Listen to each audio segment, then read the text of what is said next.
경제 안보와 첨단 과학뿐만 아니라 금융 외환 분야에서도 머리를 맞대고 함께 고민해 나아가기로 議題内閣の立場を全体として引き継いで今もおりますし、今後も引き継いでいくこうした考えであります。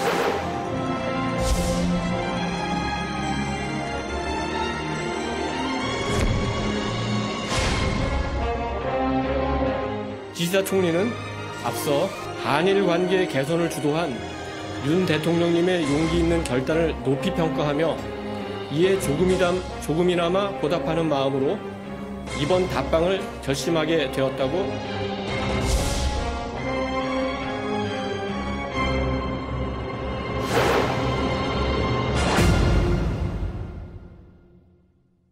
자, 오늘 오전에 기시다 총리 방한에서 한일 정상회담을 지금 앞두고 있는 상황이죠. 한일 회담의 쟁점, 또 그 밖의 정치권 소식들 전문가들과 함께 지금부터 짚어보도록 하겠습니다. 네, 김근식 국민의힘 전 비전전략실장, 이현종 문화일보 논설위원, 김현정 민주당 평택을 지역위원장, 양기호 성공회대 일본학과 교수 모셨습니다. 안녕하십니까? 네, 안녕하세요. 안녕하세요.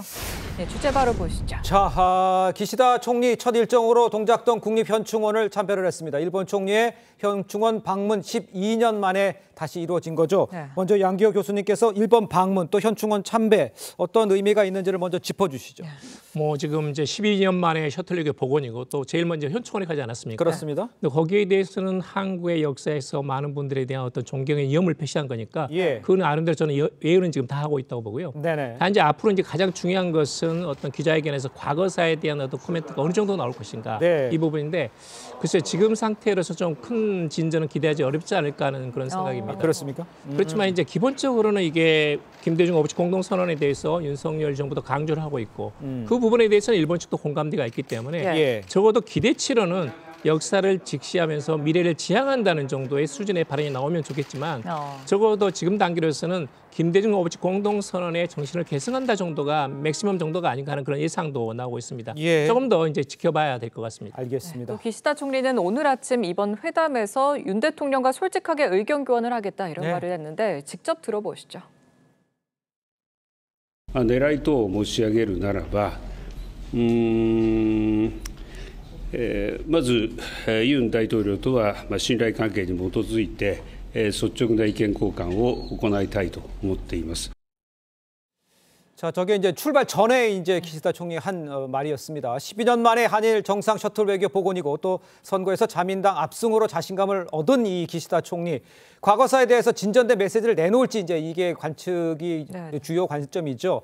솔직한 의견 교환하겠다 이렇게 말을 했는데 어떤 기대가 있는지 먼저 김근식 교수님이 좀 이야기를 해주시죠. 예, 뭐 일단 뚜껑은 열어봐야 되겠습니다만 일단 이 사전에 의제를 조율하기 위해서 방한했던 그 국가안전보장국장이 전달한 내용에 의하면 아까 이도훈 대변인도 나와서 이야기했습니다만 서둘러서 일정을 땡겨온 이유 중에 하나가 조금이나마 보답하는 마음으로 왔다고 이야기를 했습니다.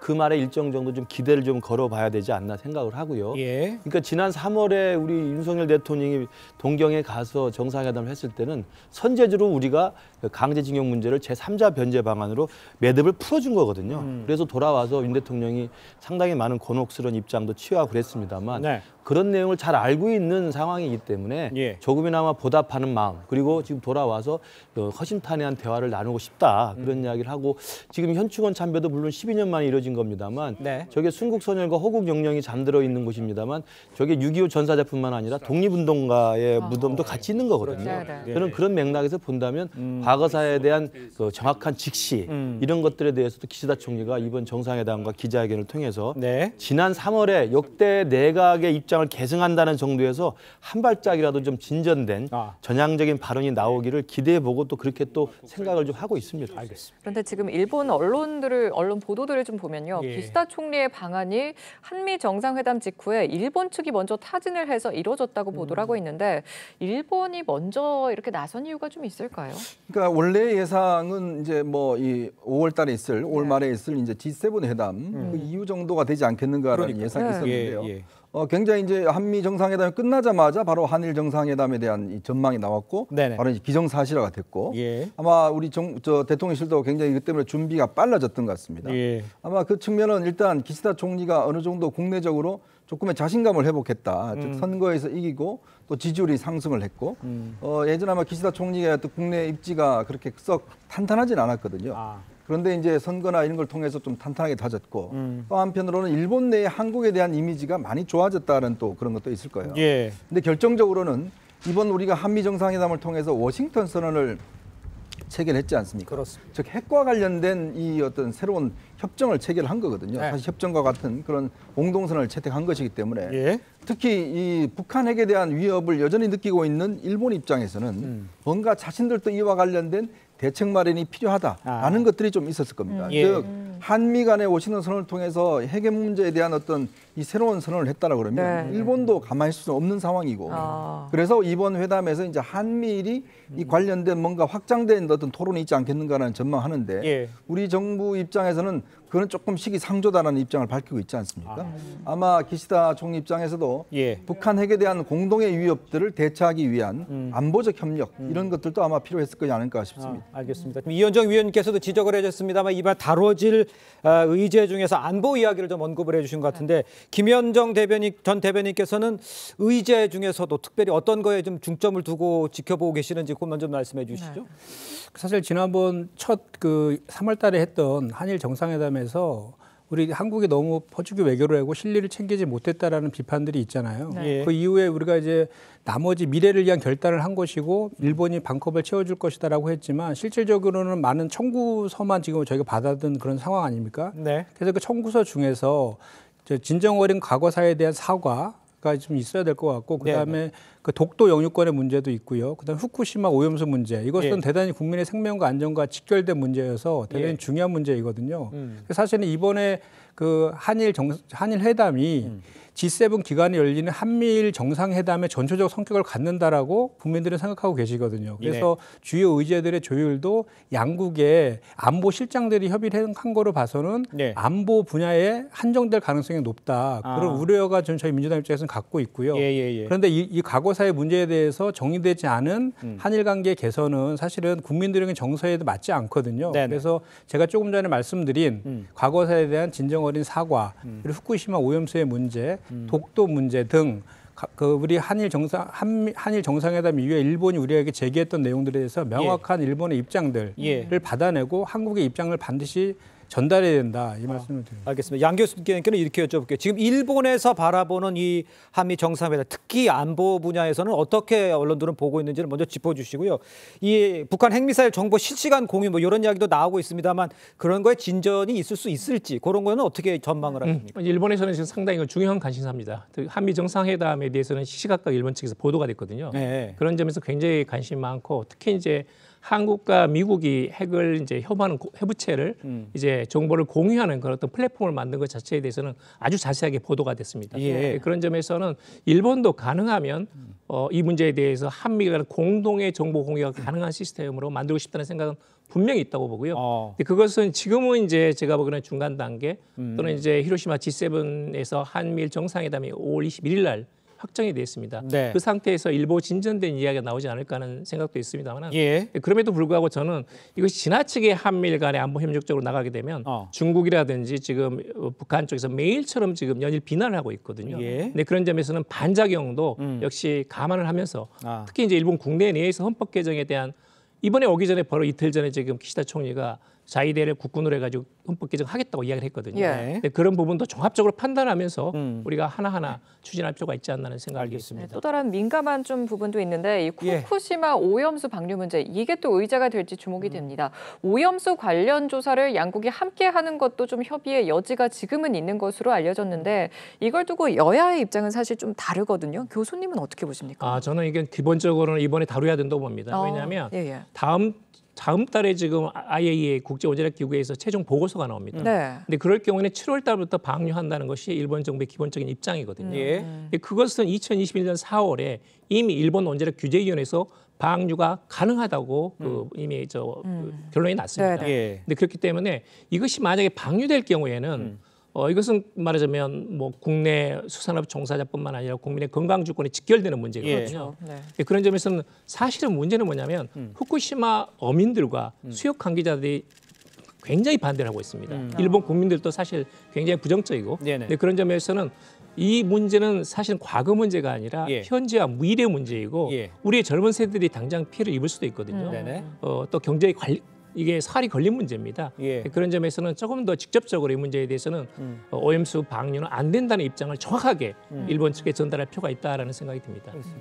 일단 IAEA에서 이제 실사단이 검증을 하고 있고요. 중간 보고서를 낸 상태고 이제 다음 달이면 최종 보고서가 나옵니다. 그래서 IAEA 결과 보고서를 봐야 되고 물론 그 IAEA 결과 보고서도 일본에 좀 너무 친화적인 내용이 나올 것이라는 우려가 있습니다만 아마 오늘 내일 이 정상회담을 통해서 한일 간의 공동 검증단을 별도로 꾸린다는 보도가 나오고 있어요. 그렇습니다. 그래서 아마도 일본이 후쿠시마 원전 오염수에 대한 방류 계획과 관련해서 특정 국가와 공동의 특별 조사단을 만든 건 아마 한국과 처음일 겁니다. 그래서 그 부분이 합의가 된다면 우리 한국의 객관적이고 공정하고 합리적인 그 전문가들을 대동해서 일본과 공동 검증을 철저하게 새겨서 저는 후쿠시마 원전수 오염 문제는 과학의 문제라고 생각을 합니다. 물론 저도 그 경남을 다녀보면 우리 경남 지역의 많은 어민들이 불안해하고 있는 건 사실입니다. 그러나 그런 것들에 대한 불안감을 해소해 주기 위해서라도 IAEA의 객관적이고 공정한 합리적인 결과 그리고 이번에 한일 공동검증단이 구성이 된다면 그 결과를 우리가 과학적 또 객관적 분석에 토대해서 결론을 내야 된다고 보고요. 그 부분에 대해서 너무 지나치게 반일 감정으로 몰아가는 건 제가 볼 때 지금의 이 정상회담이 미래지향적으로 가는 과정에서 새롭게 열어가는 그 어떤 길을 또 가로막는 장애물이 될 수 있다. 과학에 근거한 그리고 국민들이 납득할 만한 수준에서의 과학적 검증이 우선이고 그것에 따른다면 우리도 그 국제사회의 큰 흐름과 같이 궤를 된다고 생각을 합니다. 알겠습니다. 공동 검증단의 결과를 좀 일단 지켜보는 게 좋다고는 하셨는데 어떻게 생각하세요, 이 부분은? 그러니까 후쿠시마 오염수 방류 문제는 당장 현실의 문제이고 국민의 생명과 안전에 직결되는 문제이고요. 교수님 말씀하신 것처럼 일본 국민의 52%가 반대도 하고 있어요. 그리고 과거에 소련에서 오염수 방류했을 때 가장 반대했던 것이 일본 국가이기도 합니다. 그리고 현재 지금 일본의 접도 국가인 18개 국가에서도 다 지금 반대하고 있는 그런 상황이거든요. 러시아와 중국도 마찬가지고요. 그렇기 때문에 IAEA의 검증뿐만 아니라 이번에 이제 일본에서 한일 정상회담에서 한일 회담에서 어떻게 결과가 날지 모르겠지만 한일 간의 공동 그 조사단 꾸리는 그 문제도 명확하게 그렇게 꾸려지는 전제에서 그 결과가 다 나올 때까지는 6, 7월 달에 예정되어 있는 방류 계획은 철회해야 된다. 이렇게 우리 대한민국 정부가 명확하게 요구해야 된다. 이렇게 생각합니다.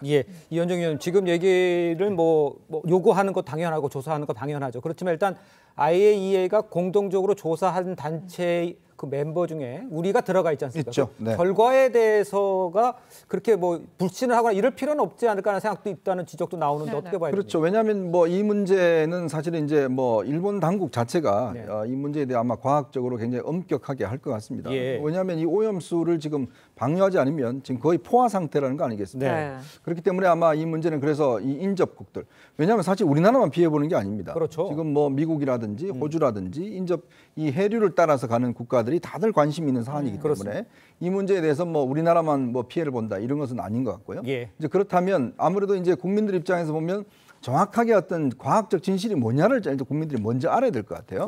그러기 위해서 아마 이제 정부에서 요구하는 게 한일 간의 어떤 이 검증단을 구성을 해서 그 정확한 내용들을 이제 국민들이 알리고 동의받는 과정이 필요하지 않을까라는 측면이 있는 것이거든요. 그런 면들은 아마 이번 회담에서 저는 중요하게 다뤄질 수 있다고 봅니다. 왜냐하면 이게 과학적 문제 플러스 조금의 정서적인 문제도 같이 포함되어 있는 문제 아니겠습니까? 그리고 또 안전에 대한 어떤 막연한 어떤 위협들 이런 것들이 있기 때문에 그런 부분은 이제 한일 당국이 이 문제를 이제 일정 정도 풀어나가는 좀 더 정무적인 어떤 협상이 있지 않을까 예상을 해봅니다. 알겠습니다. 과학적 검증을 우선으로 하고 또 한일 양국이 공동검증단을 객관적으로 구성을 해서 그 결과를 보고하는 게 당연하다고 보고요. 다만 이제 저희들이 우려하는 것은 지난번 민주당 의원들이 이제 준비 없이 후쿠시마에 가서 오염수에 대해서 문제 제기를 하고 그랬습니다만 일본 내에서도 반대 여론이 있습니다. 그렇다고 하더라도 우리가 일본에 가서 아무것도 하지 않고 있다가 갑자기 날아가서 그 원전이 위험하다, 오염수가 위험하다 이야기하는 것은 뒤집어 이야기하면 만약에 우리 동남해안에 있는 우리 원전에서 만약에 그런 굉장히 참혹한 사고가 났을 때 일본의 국회의원이 그때 그 쓰나미로 죽은 우리 한국 사람들에 대해서는 아무 이야기도 하고 있지 않다가 어느 날 갑자기 와서 물을 조사해보고 이 물 못 먹겠다 위험하다라고 하는 정도의 감정적인 사실은 자극이거든요. 저는 그런 짓을 서로 하지 않았으면 좋겠다. 그러니까 우리 어민들의 우려, 우리 국민들의 안전에 대한 위협 이 부분에 대해서 철저하게 한일 간의 객관적이고 공정한 검증을 거쳐야 됩니다만 이걸 정쟁화시켜서 그리고 한일 정상회담을 물타기 하기 위해서 이것을 감정적 부정적으로 몰아가는 것 좀 자제할 필요가 있다고 생각합니다. 알겠습니다. 일단 양기호 교수님 말씀은 여기까지 듣고요. 네. 잠시 후 정상회담이 시작되면 다시 뵙겠습니다. 네. 감사합니다. 네. 네, 기시다 총리의 방한 의미를 두고 여야의 입장은 지금 엇갈리고 있습니다. 국민의힘은 한일 관계가 정상화 단계에 들어서고 있다는 입장이고 민주당은 빈손 외교는 안 된다며 공세를 피고 있는데 직접 들어보시죠. 한일 정상회담만큼은 굴욕으로 점철된 지난 정상회담의 과오를 되풀이하지 않기 바랍니다. 또 다른 일본 포주기, 일본 호갱 외교를 우리 국민은 용납하지 않으실 것입니다.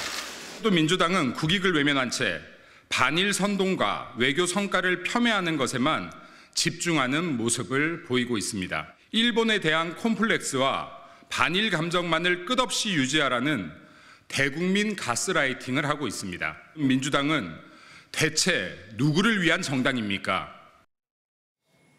자, 박성민 전 청와대 청년비서관 새로 나오셨는데 먼저 답을 좀 주셔야 될 것 같아요. 앞서 들으시는 것처럼 민주당 일본 호갱 외교는 용납이 안 된다. 실질적인 보답이 중요하다. 이렇게 강조를 했습니다. 구체적으로 어떤 이야기들이 나와야 된다라고 생각을 하시는 건가요? 민주당에서는. 일단 과거사에 대한 분명한 사과와 인정 이 부분은 이번에 꼭 짚고 넘어가야 한다고 생각합니다. 실제로 지난번에 이제 윤석열 대통령이 일본을 방문했을 때에도 언론 보도를 통해서 나왔던 사실을 보면 실무진 라인에서 외교 라인에서는 구체적으로 일본 정부 측에 요청을 했다고 합니다. 사과를 해라. 분명하게 인정을 하고 사과를 해달라고 요청을 했는데 이것을 분명하게 거부를 한 것이고 이런 점이 사실은 국민들에게 상당한 분노를 불러일으켰던 부분이었죠. 왜냐하면 제3자 변제안 같은 경우에는 사실은 국내에서도 좀 납득하기 어려운 일 아니냐, 납득하기 어려운 해결책 아니냐 이런 이야기가 있었기 때문에 일본의 성의 있는 호응을 기대한다에 더해서 과거사에 대한 일본의 분명한 사실 인식과 역사적인 사과가 필요하다라는 점을 강조했기 때문에 이 부분에 대해서 꼭 이야기가 되어야 될 것으로 보입니다. 근데 이재명 대표는 뭐 윤석열 대통령이 정상회담 하면 다 퍼주기다, 호갱이다. 지금 한미 정상회담도 퍼주기로 해왔다라고 이야기를 하시는데 그렇다면 이재명 대표가 만약 대통령 됐으면 어떤 외교를 했을까라는 좀 되묻고 싶습니다. 외교라는 게요, 이게 일방적인 승리가 없습니다. 상대방이 있는 거잖아요. 그러면서 우리가 우리의 이득을 단기간의 이익도 있겠지만 장기간의 이익도 충분히 있는 것이거든요. 그러니까 그런 측면이 있고 또 더군다나 이게 외교를 표현하는 용어들이 호갱 외교라고 이야기를 했는데 과연 제1야당 대표가 이런 용어를 쓰는 게 적절한지 좀 되묻고 싶습니다. 이게 어쩌면 제1야당 대표가 외교를 비판하더라도 이런 식의 용어를 가지고 저는 비판하는 게 적절하지 않다는 생각이 드는 것이고요. 그리고 더군다나 외교 문제에서만큼은 우리가 좀 더 이 국익 차원에서 서로 바라봐야 될 측면들이 있는 거거든요. 그렇기 때문에 지금 야당의 어떤 비판 자체가 너무나 단기간적이고 우리가 왜 못 얻어왔냐, 많이 못 얻어왔냐. 그러면 장기적으로 우리가 많이 얻어오면 또 그때는 무슨 이야기를 하겠어요? 지금 당장 외교 이번에 한일 정상회담도 우리가 다 퍼주고 왔다라고 했지만 그럼 이번에 기시다 총리의 방문을 또 어떻게 볼까요? 그러니까 그런 거가 있기 때문에 좀 더 장기적인 관점에 좀 비판하는 게 옳지 않을까라는 생각이 듭니다. 알겠습니다. 그거 관련해서 한마디 좀 드려야 될 것 같은데요. 지금 민주당에서는 기본적으로 윤석열 정부의 외교의 방향성에 대한 문제 제기가 좀 있어요.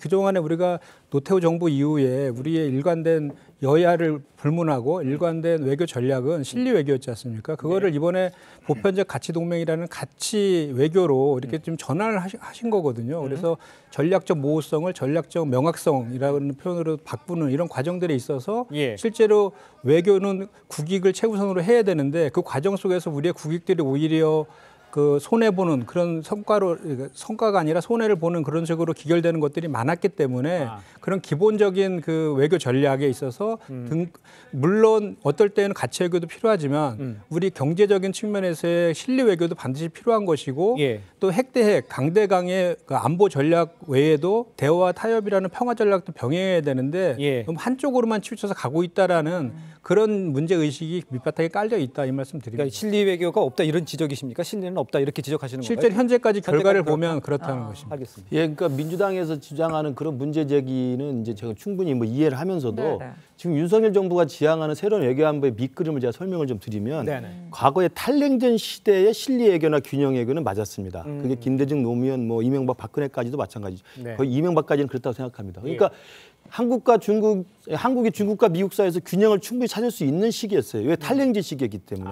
미국과 중국이 협력적 관계 있지 않습니까? 그래서 육자회담도 잘 열렸고 핵 문제도 중국이 힘을 실어주고 했던 것이죠. 네. 그러나 지금 미국과 중국이 어떤 관계입니까? 지금 미국과 중국 협력적 관계가 아니에요. 한쪽이 굴복해야만 이 끝장에 나는 신냉전 시대로 들어와 있고요. 네. 그러다 보니까 미국과 중국이 협력적 관계일 때는 우리가 안미 경중이 가능했습니다. 안보는 미국하고 경제는 우리가 중국으로부터 실리를 찾는. 지금 안미 경중이 가능합니까? 윤석열 대통령, 바이든 대통령이 항상 하는 이야기 뭡니까? 경제 안보라고 그러잖아요. 안보와 경제가 뗄래야 뗄 수 없는 시대가 와 버렸습니다.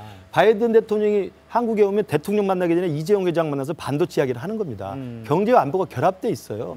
그 시대를 살고 있기 때문에 과거의 탈냉제 시대에 미중 협력이 가능했던 실리 외교를 주창하는 것은 네. 문제제기는 할 수 있습니다만 과거의 틀에 갇혀 있다는 말씀을 제가 드리는 거고요. 예. 과거에 FTA 그다음에 WTO 자유무역 시대였기 때문에 정말 세계가 하나로 돼가지고 자유롭게 물자 교류, 인적 자원이 교류가 됐었죠. 지금 어떻습니까? 모든 국가가 자기 나라로 다 공장들을 들여오고 있습니다. 리쇼어링이라고 하지 않습니까? 바로 그렇기 때문에 변화된 이 탈냉전이 아닌 신냉전이라는 변화된 패러다임 속에서는 대한민국의 국익을 이제는 새롭게 모색할 때다. 그런 면에서 한일 미래지향적 관계, 한미 핵안보 동맹으로 업그레이드를 하는 것이고 예. 그런 맥락에서 좀 민주당도 좀 귀 기울여 줬으면 좋겠다 이런 말씀을 드립니다. 그런데 그럼에도 불구하고 네. 지금 그렇게 얘기하고 계시지만 대중국 봉쇄 전략에 있어서 미국은 우리한테 반도체나 이런 거에 대해서 대중국 수출을 규제를 강제하면서 본인들은 더 오히려 교역량을 늘리고 있지 않습니까? 네, 미국과 네. 일본은 그런 측면에서의 실리 외교를 말씀드린 겁니다. 예. 아니, 그러니까 전체적으로 보면 뭐 국익을 위하는 두 분의 말이 다 맞는데 네. 이제 강론으로 들어가서 이제 어떤 절차를 받느냐 이 부분에서 좀 차이가 있다. 좀 이렇게 이해를 좀 하도록 하겠습니다. 네, 이 의제들도 좀 중요한데 지금 또 방문 일정도 좀 짚어봐야 할 것 같아요.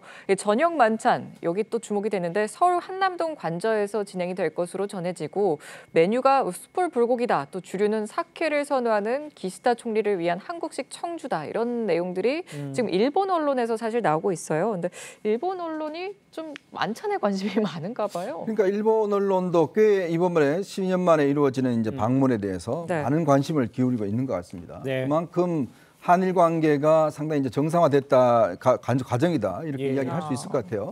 지난 5년 동안 사실 한일 관계가 극도로 악화됐고 그 한일 관계가 악화가 되면 국민들 여론도 좋지가 않습니다. 예. 그런데 이제 요즘은 최근에는 일본에서 한국에 대한 여론들이 상당히 많이 좋아졌다고 그래요. 네. 그래서 그만큼 한국에 대해서 어떤 관심인지 특히 일본 같은 경우는 우리나라 이 K 먹거리에 대해서 굉장히 관심이 많거든요. 네.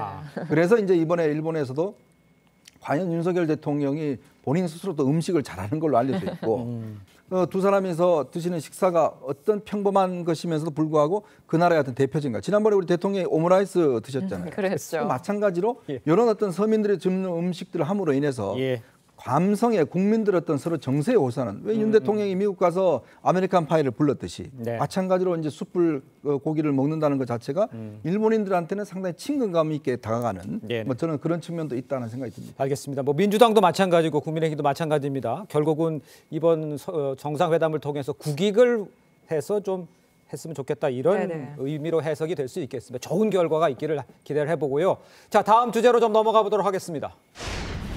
자, 민주당 김남국 의원이 작년 대선 직전에 60억 원의 이 가상화폐를 보유했던 사실이 지금 알려져 있는 상황입니다. 지난해 2월부터 3월 초 사이에 코인을 전량 인출했고 또 의심스러운 금융거래 내용을 분석하는 이 금융정보분석원 이상거래를 분류해서 수사기관에 통보했던 것으로 지금 나오고 있습니다.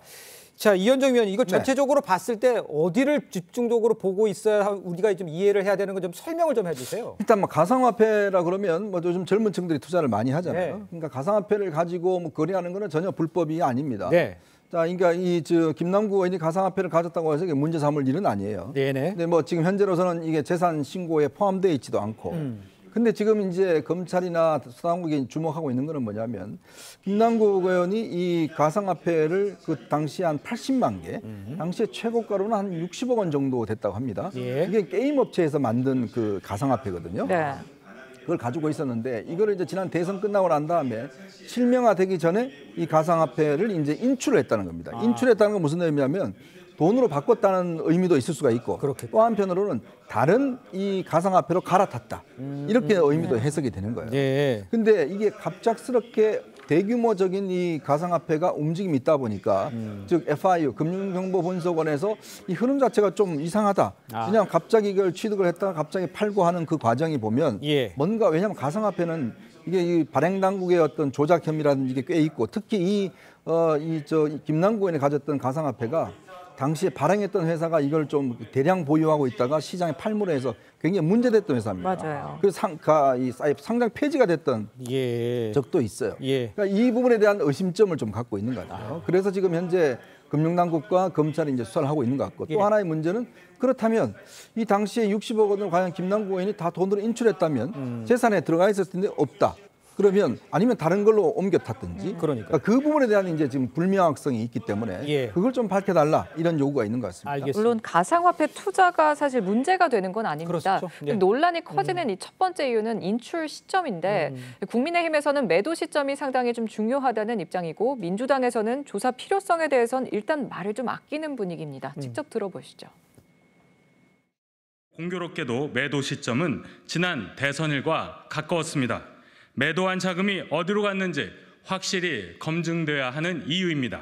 실명제 직전에 코인을 매도해 보유 사실을 감추려고까지 했습니다. 억울하면 소명하십시오.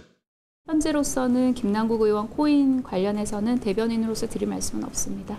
당 내에서 조사가 조금 필요할 수도 있을 것 같은데. 구체적으로 아직은 논의된 건 없습니다. 그러니까 김근식 교수님, 그러니까 그 실명제 시작되기 전에 매수해서 바꿨다. 이게 뭐 형을 바꿨는지는 아직 뭐 일부가 바꿨다는 얘기도 있습니다만 그거에 대해서는 어떻게 이걸 봐야 되는 겁니까? 뭘 지적하고 싶습니까? 일단 제도적 허점이 있는 건 지금 이제 여야가 아마 다 이번에 공감을 했을 거라고 봐요. 고위공직자 재산공개법에 이 가상화폐는 빠져 있는 거예요. 그러니까 이제라도 이제 뭐 김남국 의원 사건을 계기로 해서 논의가 좀 진전돼서 제도적 허점을 좀 미비점을 좀 찾아야 될 것 같고요. 그럼에도 불구하고 김남국 의원의 인출 시점 이게 아까 지금 나온 것처럼 윤희석 대변인이 말한 것처럼 실명제로 전환되기 직전에 이걸 대량으로 인출을 했기 때문에 그걸 현금으로 지금 어디다 갖고 있든 아니면 다른 걸 갈아탔든 뭐 이런 식의 방식으로 재산을 숨기려고 하는 목적이 이제 의심이 된다는 거고요.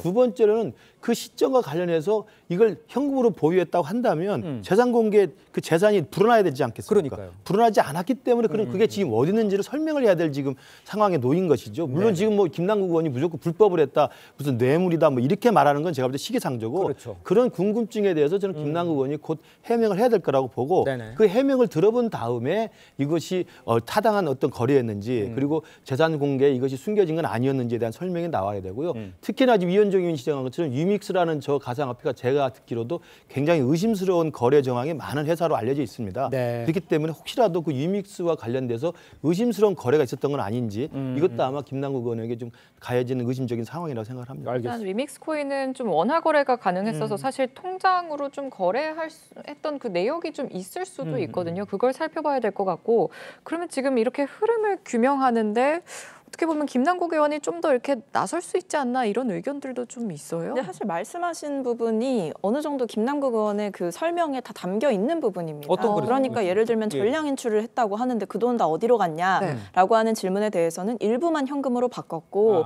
아직 그 보유하고 있다. 그러니까 다른 거래소로 바꿔서 비트코인을 보유하고 있다라는 설명을 했고요. 그리고 그 불법적으로 뭔가 그 위믹스 그 코인을 처리하는 과정에서 좀 불법적인 정황이 있었던 거 아니냐라는 의혹 제기에 대해서는 그게 애초에 의심 거래로 잡히게 되면서 거래소에서 일정 부분 소명을 요구를 한답니다. 그러니까 이 자금의 출처는 어디이며 무엇을 통해서 이것을 지금 사고 파는 것인지 구체적으로 정보 요구를 하기 때문에 그것이 만약에 적절하지 않은 뭐 출처에서 기인한 돈이라든지 불법 정황이 드러난다면 애초에 그 매도나 이런 부분이 안 된다라고 합니다. 그러니까 대기 중으로 창이 뜨면서 처리가 안 된다는 거죠. 그런데 지금 드러난 사실을 보면 어쨌든 전량을 다 처리를 했다는 거 아니겠습니까? 그러니까 소명 과정을 적법하게 거쳤기 때문에 지금 상황에서는 이제 그 액수 때문에 또는 규모 때문에 사실은 의혹 제기가 이뤄지는 상황이지 절차적으로 만약에 뭐 여건에서 제기하는 것처럼 문제가 있었다고 한다면 애초에 코인 자체가 처리가 안 됐을 것이다라는 것이 김남국 의원의 해명인 것이죠. 그렇군요.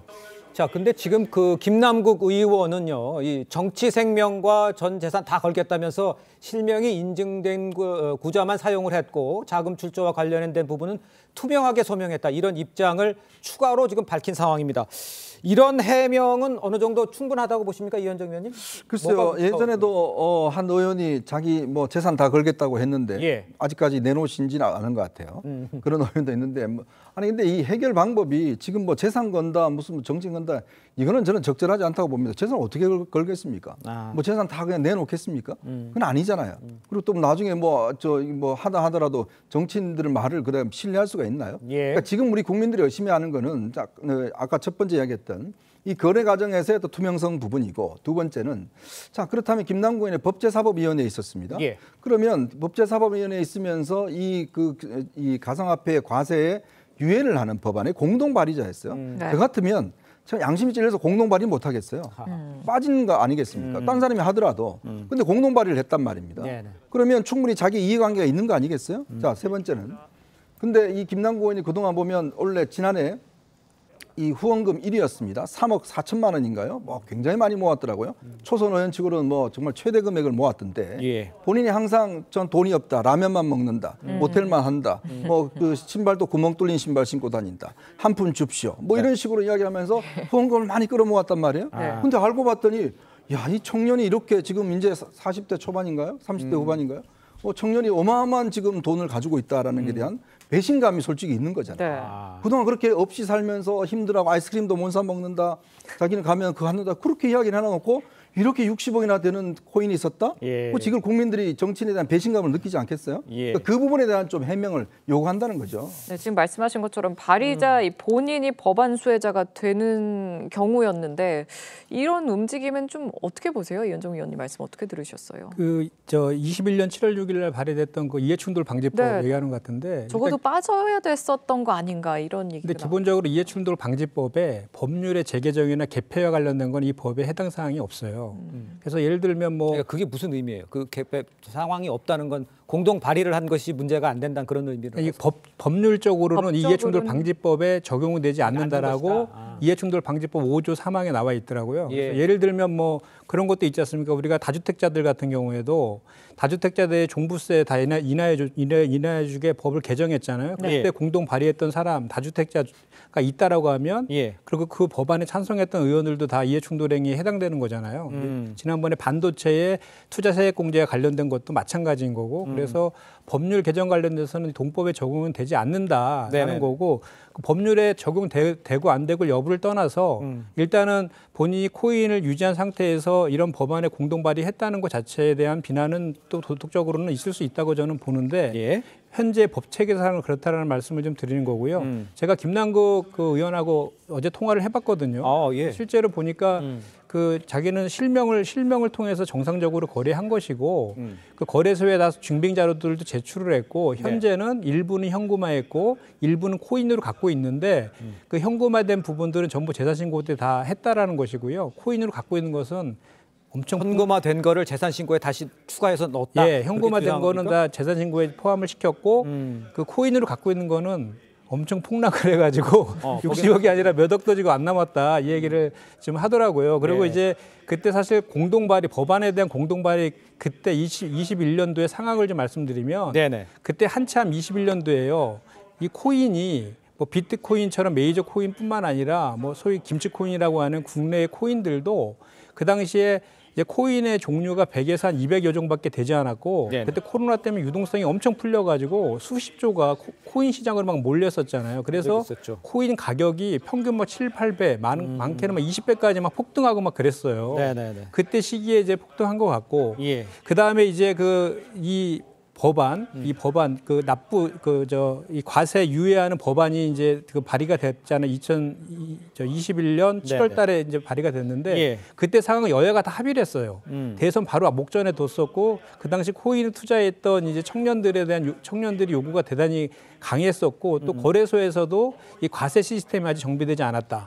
그리고 또 이 코인을 성격을 어떻게 규정할 거냐, 이걸 증권으로 볼 거냐, 기타 물건으로 볼 거냐에 대한 규정도 안 돼 있어서 그 과세라는 것은 시기상조달을 해서 그 당시에 그 원내대표가 국민의힘의 김기현 그 원내대표께서도 교섭단체 연설에서 이거 유예시켜야 된다고 하기도 하셨고 이 대표 발의한 분도 우리 당의 그 당시에 민주연구원장이었던 노웅래 의원이었거든요. 그래서 그 당시에 표결을 했을 때에도 190여 명이 참석을 해서 한 150여 명이 압도적으로 찬성했던 그래서 통과시킨 그런 법안이라는 것도 덧붙여서 말씀드리겠습니다. 그러니까 법안의 문제가 우리 제기하는 건 아니에요. 그렇죠. 그 법안에 본인이 가지고 있는 사람이 넣었다는 건 뭐 법적으로 문제는 없겠죠.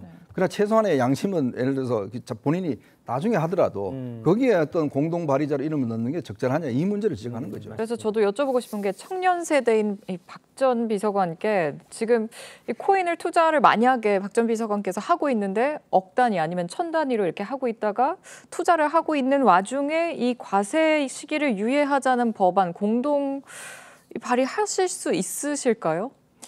뭐 만약에 제가 코인을 안 해서 잘 양심적으로 모르겠는데 도덕적으로 봤을 때 아니 뭐 양심적으로 도덕적으로라는 잣대를 들이댔을 때에는 뭐 안 할 수도 있겠죠. 안 하는 게 더 나았다고 저는 생각을 합니다. 뭐 이제 앞에서 김현정 대변인께서 설명을 해주셨던 거는 어쨌든 그 법안 자체가 누군가의 이익을 도모하기 위한 법안이라기보다 당시 여야가 어떻게 보면 청년 세대의 마음을 좀 얻기 위해서 당면한 경제 현안을 해결하기 위해서 좀 같이 추진했던 법안이다라는 점을 좀 강조를 해주신 것 같고, 네, 뭐 제 개인적인 생각으로는 그렇습니다. 그때 당시에 이제 김남국 의원이 법안에 같이 이제 공동으로 이름을 올린 것은 당시에는 문제가 되지 않았죠. 하지만 이제 지금처럼 코인이나 이런 그 보유를 하고 있었다는 사실이 드러남으로써 좀 비난을 받는 일은 사실은 피할 수 없는 일이다라고 보여지고요. 어쨌든 수혜를 받을 수 있었던 것 아니냐라는 점에서 좀 대중들의 비판은 있을 수 있다라고 충분히 생각합니다. 알겠습니다. 뭐 김남국 의원이 직접 해명할 부분들이 있어요. 해명하면 깔끔하게 해결될 부분들 많습니다. 직접 나와서 해명을 했으면 하는 바람들을 지금 전해주신 것 같고요.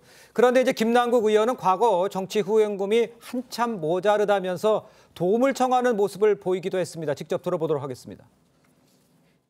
김남국 의원, 네. 후원금 다 찼어요? 한참 모자랍니다. 얼마나 모자라요? 상당히 모자랍니다. 일단 의원님께서 1000만 원만 써주십시오. 어떻게?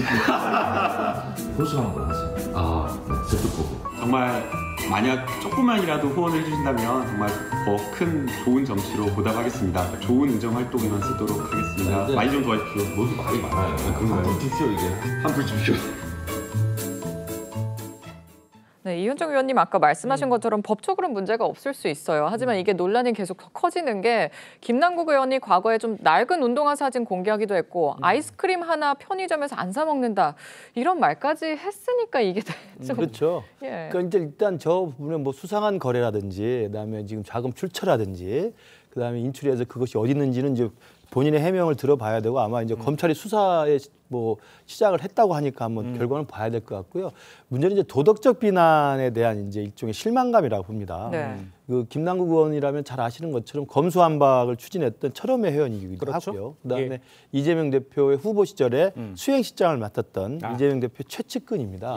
그렇기 때문에 이 부분에 대해서 저렇게 한 푼 줍쇼 하면서 이제 후원 호소인이 됐던 거 아닙니까? 후원금을 좀 달라고 호소했던 분이고 그다음에 제가 또 패널 시절에도 알고 있는 김남국 의원 개인은 굉장히 검소했던 분으로 제가 알고 있습니다. 그래서 그런 분이 이제 60억 코인이 있었다고 하는 그 뉴스만으로 사실은 많은 분들이 깜짝 놀라서 실망감 같은 게 좀 있었던 것이죠.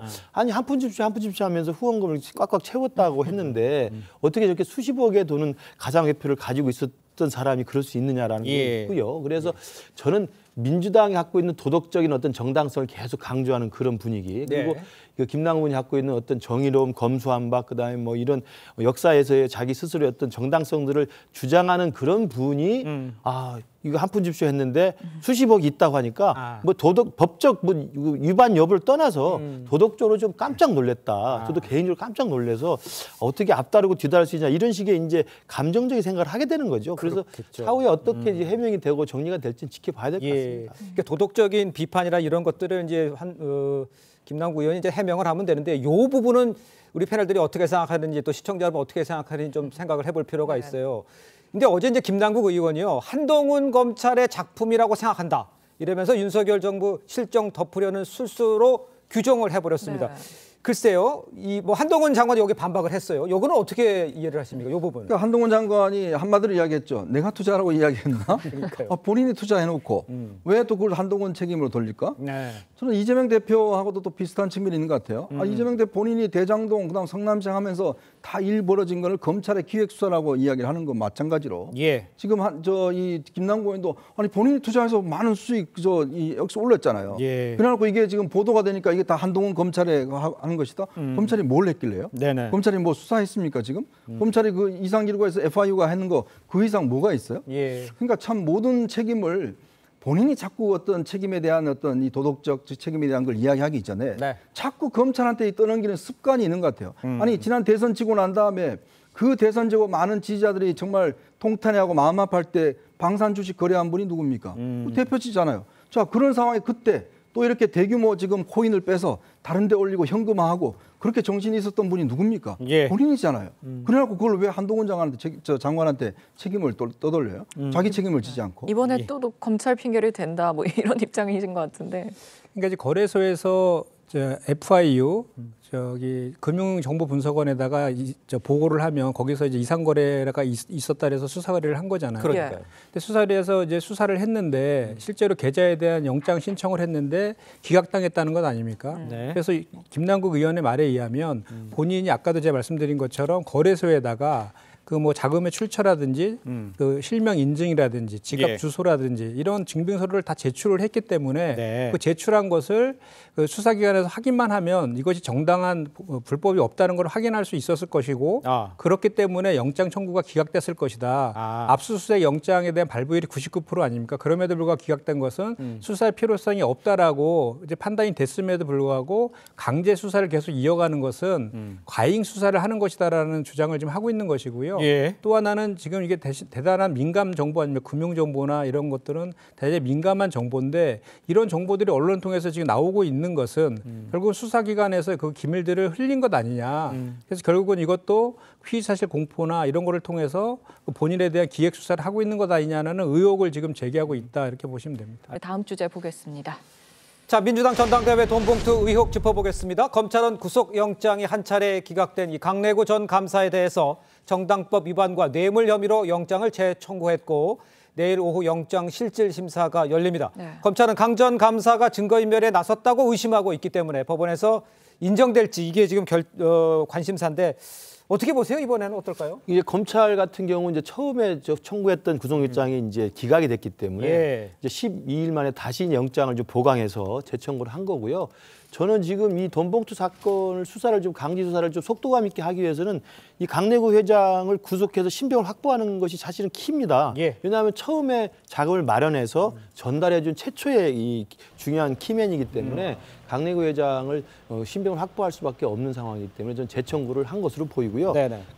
그때 처음에 청구했지만 기각된 이유는 그거였습니다. 법원의 판단은 충분히 범죄 혐의가 소명이 되고 있고 그다음 증거도 상당히 모았지만 증거 인멸을 할 가능성이 높지 않다라고 본 것이거든요. 그런 정황이 인정할 수 없다라고 설명이 되어 있는 것이어서 지금 이번에 새로 청구한 구속영장에는 그 이후에 강내구 회장이 그거 말고도 증거인멸과 입맞추기 하려고 했던 여러 가지 정황들을 새로 보강을 해서 이번 새로 청구한 영장에 청구한 것으로 알려져 있기 때문에 법원이 다시 판단해서 제가 볼 때는 합리적인 결론을 낼 것으로 보입니다. 알겠습니다. 일단 검찰은 금품 전달 연루 의혹을 받는 윤관석, 이성만 의원과 출석 일정 조율에 나섰는데 수수자 그리고 즉 받은 사람들에 대한 지금 수사가 좀 본격이 될 것 같은데 민주당 분위기가 실제로 좀 어떤가요, 요즘?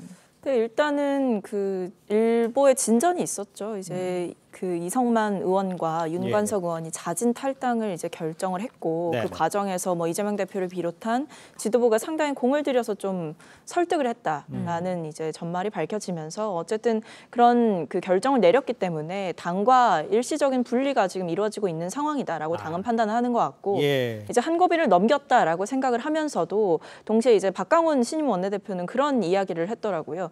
탈당을 한 것만으로 끝났다고 생각하지 않는다. 그러니까 사건이 여기서 일단락됐다고 민주당은 보지 않는다라고 강조를 함으로써 내부에서 다시는 이런 일이 있어서는 안 된다라는 목소리와 그 의지를 다지며 그 강구책 쇄신을 위한 그 강한 해결 방안을 만들고자 이제 쇄신 의총을 열겠다라고 공지를 한 상황입니다. 실제로 지금 의원들의 의견을 수렴해 보니 이게 여러 번 쇄신 의총을 원래 처음에 열려고 했다고 합니다. 그런데 그것으로는 충분하지 않다라는 의견이 많아서 이제 1박 2일로 쇄신 워크숍, 쇄신 의총을 겸한 워크숍을 진행함으로써 민주당 차원의 이제 재발 방지책을 국민들 앞에 좀 소개해야 할 말씀을 드려야 될 시기가 다가오고 있는 것 같습니다. 그러니까요. 한번 좀 기대를 좀 해보도록 하겠습니다. 자, 그런데 이런 상황에서 송영길 전 민주당 대표를 향한 이 검찰의 수사도 압박을 더해가고 있는 상황이죠. 그런데 송 전 대표 검찰을 믿을 수 없다면서 방어권 강조했었습니다. 직접 먼저 이 얘기를 들어보도록 하겠습니다. 먹사연에서 이제 하드디스크를 교체한 정황도 나왔는데 여기에 대해서도 한 말씀. 그런 문제는 다 법정과 검찰에서 대응해 가겠습니다. 검찰이 수사권이 있으면 저희는 방어권이 있는 것입니다. 대한민국 검찰을 어떻게 믿을 수가 있습니까? 네, 송영길 전 민주당 대표가 검찰에 초기화된 사실상 어떻게 보면 깡통 휴대전화를 제출한 것으로 알려졌죠. 네, 그런데 송 전 대표는 들으신 것처럼 이 방어권을 언급했는데 이 방어권 어떻게 설득력이 좀 있을까요? 방어권이라는 건요. 피고인이나 피의자가 자기의 결백함을 소명하고 자기가 범죄가 없음을 설명하는 것을 이야기하는 것이지 그렇죠. 증거인멸을 방어권이라고 설명하지 않습니다. 지금 이야기한 것처럼 깡통 휴대폰을 갖다 줬다는 거 아닙니까? 그러니까 당연히 압수수색에 들어갔을 때 그 당시 압수수색 현장에 송영길 대표가 없었고 그러다 보니까 송영길 대표 휴대폰을 압수수색을 못 해간 거예요. 그러니까 그 다음날 자기가 이미 제출했다고 이야기를 하면서 굉장히 수사에 협조하는 것처럼 저기서 설명했습니다만 나중에 알고 보니까 이미 제출했다는 휴대폰이 아무것도 내용이 없는 그 개인 전화번호 록도 없고 뭐 문자도 없고 아무것도 없고 새로 장만한 그야말로 새 그 깡통 휴대폰이었다는 거 아니겠습니까? 그렇다고 한다면 그 방어권 차원이 아니라 자신에게 지금 가해지고 있는 여러 가지 혐의들을 협조하지 않고 은닉하고 인멸하려고 했던 증거인멸의 정황인 것이죠. 그래서 저는 방어권으로 자신의 휴대폰을 그전에 있던 걸 멀쩡하던 걸 다 어디로 없앴는지 버렸는지 모르겠습니다만 새로 구입해서 깡통 휴대폰을 제출한 것을 놓고 방어권이라고 하는 것은 제가 볼 때 지나가는 사람이 좀 웃을 일이라고 생각을 합니다. 그런데 휴대전화를 사실 전문가 뭐 타인에게 부탁을 해서 포맷을 하면 또 불법이라고 하고 본인이 삭제를 했으면 또 괜찮다는 이게 방어권이 될 수 있다 좀 의견이 갈리는 것 같은데 맞습니다. 어떻게 보십니까? 일단? 우리 헌법상의 무기대등의 원칙이 있기 때문에 본인이 이렇게 하는 것은 불법은 아니라고 합니다. 타인을 시키면은 그게 증거인멸 교사가 될 수 있는데 같은 논리라면 한동훈 장관이 비번 안 풀어갖고 핸드폰 제출한 것도 똑같은 논리 아니겠습니까? 그래서 이거는 지금 송영길 전 대표께서 정치적 도의적 책임은 충분하게 자기가 지고 탈당도 하고 지금 상임 고문에서 사퇴했잖아요. 그거에 대해서는 본인이 이제 책임을 진 것이고 법적 책임의 영역은 별도의 문제인 것이죠. 그거는 법적으로 다퉈야 되는 것이고 또 이 핸드폰을 제출했을 때 지금 이 사건도 보면은 이정구 뇌물수사 사건으로 시작했다가 별건으로 돈봉투 사건으로 넘어갔다가 또 별건의 별건으로 먹사연의 압수수색 사건까지 확대되고 있는 거거든요. 그렇기 때문에 본인도 본인의 핸드폰이 얼마나 많은 정보들이 있는지 모를 것 아니겠습니까? 그렇기 때문에 그거를 통째로 그냥 제시함으로 인해서 또 다른 또 내용들이 또 유포될 수도 있고 또 확대될 수도 있기 때문에 그런 방어권 차원에서 그렇게 조치한 것이다라고 저는 생각합니다. 알겠습니다. 자, 정치권 소식은 여기까지입니다. 네 분과 인사 나누도록 하겠습니다. 고맙습니다. 감사합니다. 감사합니다.